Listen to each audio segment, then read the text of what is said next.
ওটা আচ্ছা তুমি কি তা করো ওটা চাকু দাঁড়াও না তা ও চাচা গ্রাফটিং এর চাকু আচ্ছা দাদা চাকুটা দেখি একটু দেখতাই দেখি রে বাবা চাকুটা 1 মিনিট।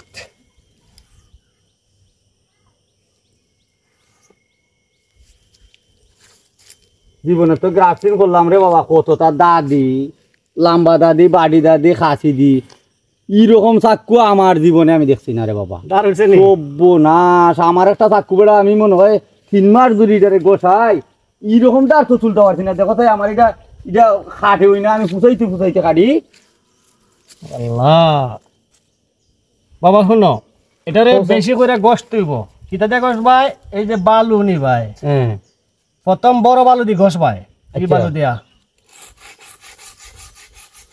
বড় বালুর দ্বারা চালি ফেলে কতলি রাখো আমি বুঝাইতেছি আচ্ছা আচ্ছা বড় বালু দি গোস্তে গোস্তে হ্যাঁ শেষ পর্যায়ে যখন এটারে ফিনিশিং দিতে হয় তখন এই বালুর সাথে একটু চালি এই যে একটু চালি চুলার চালি যেগুলো আছে এগুলা দিয়ে ওই পুরাতন বালুটারে একটু মিশাইয়া হ্যাঁ এইভাবে দিলে ফিনিশিং এ লাগে এই যে এলে তোরে বাবা এটা আমার দাঁড় তুলতে পারি না রে আমি রে আজ কতদিন ধরে আমি এটারে গোছাগুছি করি